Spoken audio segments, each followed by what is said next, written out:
everybody, I'm Corinne Blackstone and welcome to my craft room. I'm so happy to have you here today. Before we get started, be sure that you're subscribed here on YouTube. That way you don't miss out on any of the fun, crafty content we have coming. Now, if you follow me on Instagram, you might be familiar with what I'm calling Napkin Gate. We're gonna make our own custom cocktail napkins, and this was a very polarizing thing on the internet. People were first freaked out by the fact that I touched these napkins with my bare hands.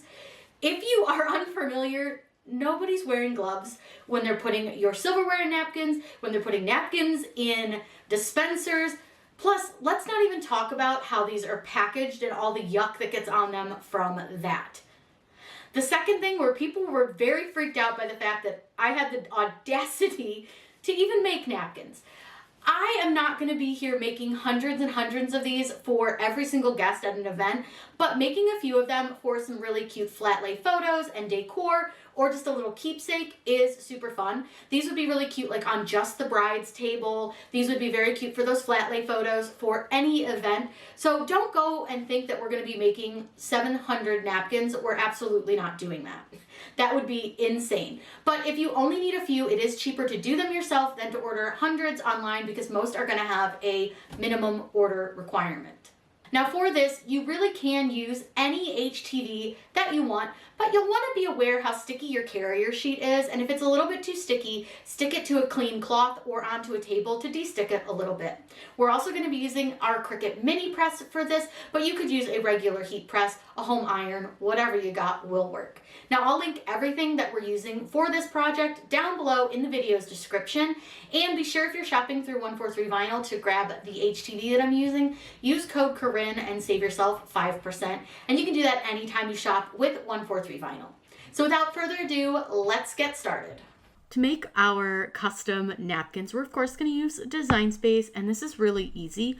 You can actually do this completely for free. You don't need to pay for anything with Cricut Design Space. So the first thing that we'll do is we are going to start with our text, and then we'll move on to making like a little shape, and then we'll size everything. It's very easy to do this. So the first text that we're going to type in is we are going to type in the names of the people, and for this it's going to be not that, it's going to be Jackie, and we're going to use the ampersand, and Andrew. They are the two getting married. And then what I like to do is I'm going to just kind of put this one over to the side, and then we're going to choose our font. Now for this, I really like this font called Bondi MT, and I'll link all the fonts that we're using down below. Now you'll notice that for some reason Cricut Design Space isn't finding it, even though I know that's the name of it. So I'm just going to search like the first two letters instead, and it's because I spelled it wrong. It's Bodini. I am dumb. It is fine, but this font is really good for like small designs because this is going to be pretty small. It has some thin lines, but it looks really nice and professional. Now I'm also going to add the date to this, so I'm going to duplicate their names, and I'm just going to change this to the date. Now you can date this however you want. You can use like words, you can use the numbers, you can do whatever you want to do, but they're going to get married on June 15th of 2025. Now if I'm going to do it this way with the full 2025, I will usually put the 0 in front of the 6. But I don't really love how it looks, and that's okay. If you don't love that look, change it up, do it however you want. You can also take the 20 away and just have it June 15, 25, whatever you want it to do. You can type out the word June. There's really no wrong way to do it. Just do it the way that you like. Now we're going to add the word forever. And for this, I'm actually going to use a different font. I'm going to slide this again over to the side so it's easier to see. And for this one, I'm going to use a font that's called Hello. So here's the font we want to use, this one right here called Hello. Now I'm going to make this bigger so that you can see it. It's a really cute little font, super easy to weed, all the important things. But I want to add some flourishes on the side, and in order to do that, I'm going to use a font manager, and this is Main Type by HighLogic. I'll link it down below so that you can download it. But you simply use the free version, and you can find the font that you're using. So I'm using the font Hello. And then over on the side, you'll see that we have all of our different characters that we can use. So I want to find the F that has the little tail going to the left. I'm going to right click on it and copy this to my clipboard. It's really important that you do this, and then we're going to go back to Cricut Design Space.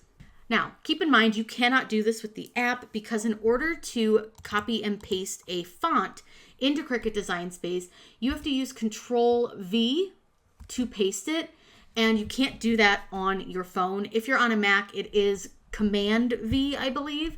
So just keep that in mind. Now, I want to add it to the R as well, so let's head back over to Main Type. In Main Type, I'm going to find the R, and I want this one to go to the right. So again, I'm going to right click on this and copy this to the clipboard. Then over in Design Space, you're going to delete the original R and use Control V to paste the new R. Simple as that. Now I'm going to size this down a bit just so that it's more even with everything. Now we're going to jazz this up a bit because it's a little bit boring as is, and I just want it to be a little bit more fun. Now what we're going to do is open up our shapes, and I want you guys to use a circle, and you're going to need 2 circles. So what I just do is I'm going to change the color really quick, and then I'm just going to duplicate and change the color of this one. That way we've just got an easier way to see them a little bit differently. Now you can make these as big or as small as you want because we are going to be slicing this. So I'm going to make this pretty big just so that I can see what I'm doing. Now, one way that I kind of measure how big I want my outline, because this is going to end up being an outline of a circle, and then we're going to cut it in half to just make it the base of the circle, is I'll see how big my outside circle is, and I'll usually just make it like a whole number, just so it's easier to kind of play with my sizing. Then I take my inner circle, and I just want to make it maybe like 7.8. And we'll see kind of how thick of a line that's going to give us. I think that might be a little bit on the thin side, maybe not. But what I do is I will take both of these circles and I just draw a little line to grab both of them. I'm going to align them and I'm going to center them. And that'll kind of show me how wide this little edge is going to be. I actually think it's probably fine. So all I do is I slice these apart. And then I'm going to delete all of the inner circles, leaving us with this outer ring. Now I'm going to keep this outer ring for just a little while, and then we'll slice it in half so that, well, maybe not even in half. We may slice it a little more than half, but we're going to use this to kind of help us get our design the way we want it. So what I'm going to do is I'm going to right click on our circle and I'm going to send this to the back. So it's going to be behind everything else. Then I'm going to select all of my design, I'm going to align it, and I'm going to center it horizontally. Now that we've got everything centered, it's just going to help us kind of visualize and get everything sized the way that we want it. Because I don't know if this is exactly how I want it sized. Now I do want to take the Jackie and Andrew and I want to curve those to kind of create the top of the circle, it's like spacing, because we're only going to have really the bottom circle. Now to do that, I need to curve my text, and make sure that if you want to curve text that you don't ungroup your text, you don't weld your text, you just leave it as is. And I'm going to use this curve option right here at the top. Now I want to curve it so that it kind of goes like in a frown, as I would say, like the down curve. So I want to move this to the right and curve it. Now, one thing that I will say is I'm going to move this around a little bit while I'm curving it. And you notice that it kind of goes behind that curve section. I'm just going to select everything and scoot it down so I can see better what I'm doing. Now I still want to adjust my curve a little bit more, I think, so I can just kind of play with it and adjust it until I'm happy with where it's sitting. Now I don't want it to be really, really curved like this. I really want this curve to match the circle. Now we may need to re-center a little bit because curving it can kind of mess with the centering, but you just kind of move it around to where you want it. And we might make it bigger, so there's a lot of things to do with this. So I think I am going to make it bigger, which is going to maybe change the curve a little bit because I don't want it to be so giant that it's like too big, if that makes sense. It almost looks like, see how it looks kind of flattened now a little bit? So you're gonna play with this just a bit until you're happy with the way that it's curved. Now also, sometimes depending on the names, the curving may look a little bit weird if you've got Y's and things in there. So you may need to play with it a little bit more if you have different letters in the names than I do.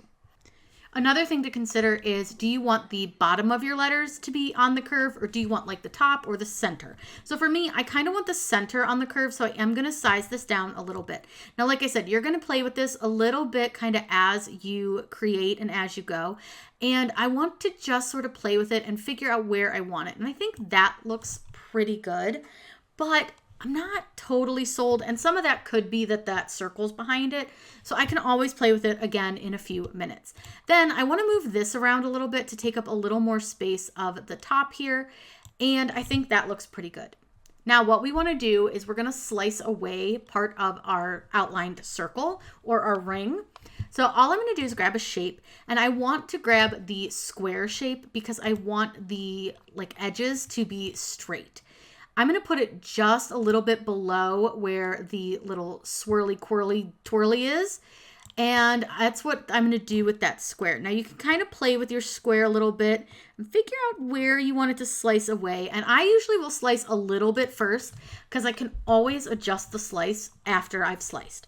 So I'm going to go ahead and choose I just want the ring and the square. So you need to select the ring and the square. You can only slice 2 items, and then I'm going to choose slice.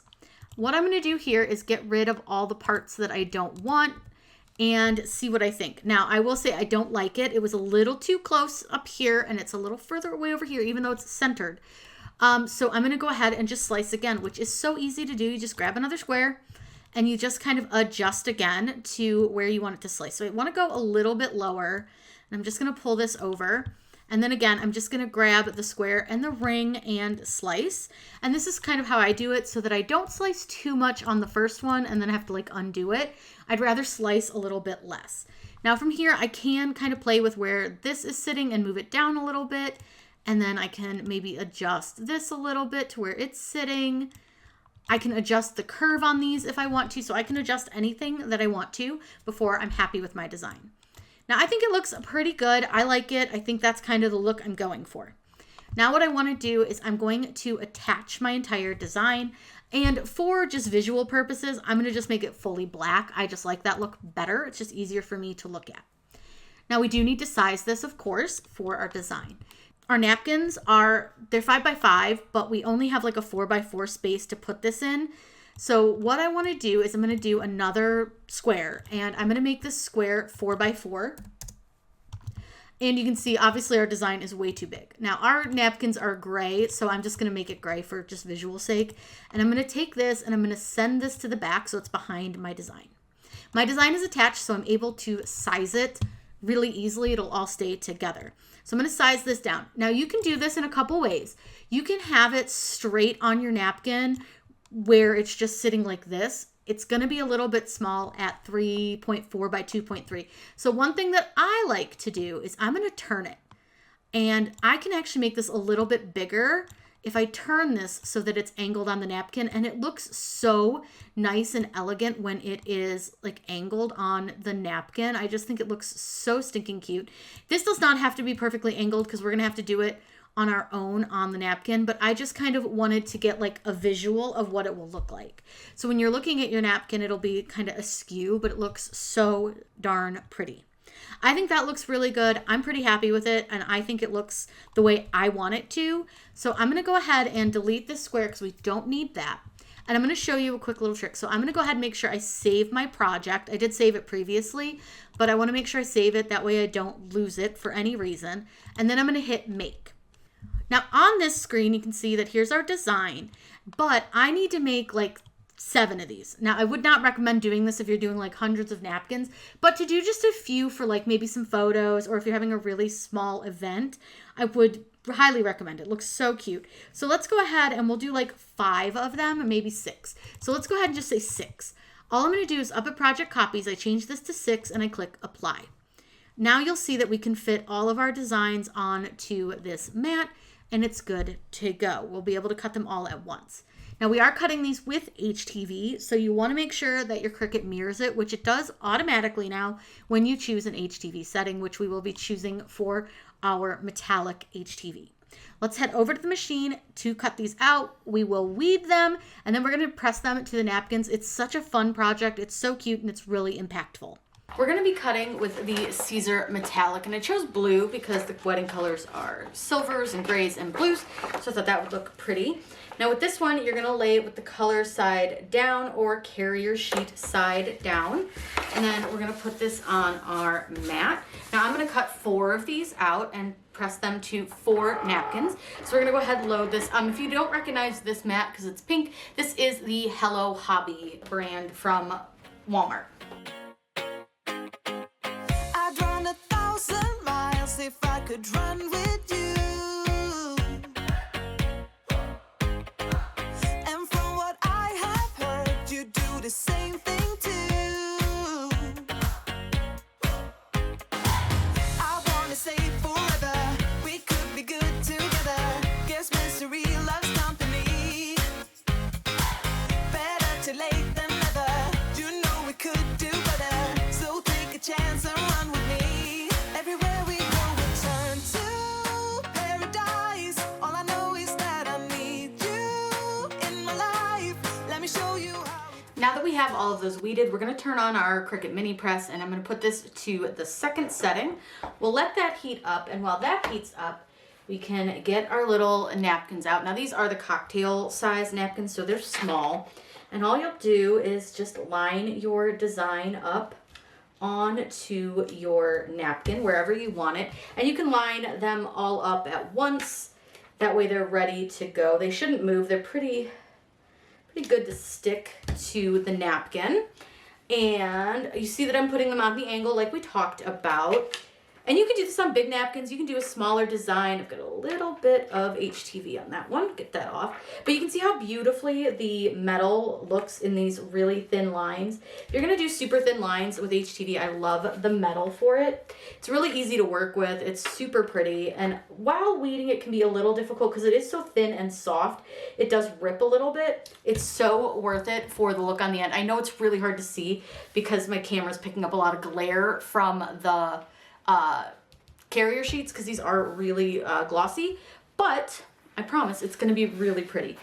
You are going to want parchment paper for this to place over your design, and these press at about 310 for about 10 to 12 seconds. So our press is ready. Now this is a larger design, so I'm going to have to do this in a couple of steps. So I'm going to start here with this one, and I'm going to go ahead and press this. Now I just usually guesstimate because with paper you don't really have to press it quite as long.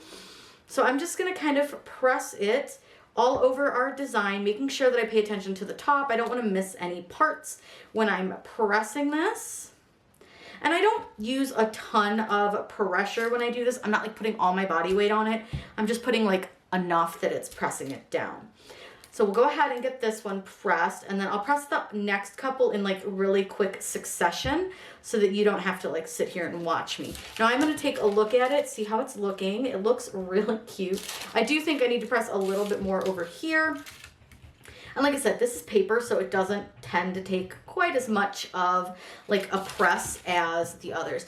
Now this is a cool peel project, so I'm going to set this over to the side, and I'm going to go ahead and do the next ones in quick succession. But I think I'm going to fix this one. It's a little off center. You know you want it. Just say the word. Everywhere we go, we turn to paradise. All I know is that I need you in my life. One of the big things that was brought up in Napkin Gate was, why are my napkins not ripping since they're paper and I'm using obviously a sticky carrier sheet? And it's because these carrier sheets actually are not insanely sticky. The Siser Metal sheets just aren't. But if you're going to use a different HTV that maybe has a stickier carrier sheet, just go ahead and stick it down to a clean cloth or your table a few times to de-stick it. These actually go really, really quickly. They're super quick to make and really, really fun. So a lot of people came in and said, oh, these would take too long. And yes, if you made a ton of them, they would take a really long time. But I only made a few for pictures and just some kind of flat lays. I think these look really cute. They're super fun. No, are they for everybody? Absolutely not. But this is just something fun that you can can do to add a little pizzazz to a party or event, and just like a fun thing that you can make with your Cricut. All of my designs and stuff are not for everybody, and that's okay. Just remember to be kind. If you have any questions, please let me know in the comments down below. I'm always happy to answer those for you. Be sure you're subscribed here, that way you don't miss out on any of the DIY content I have coming. I hope you all have a wonderful day, and as always, happy crafting.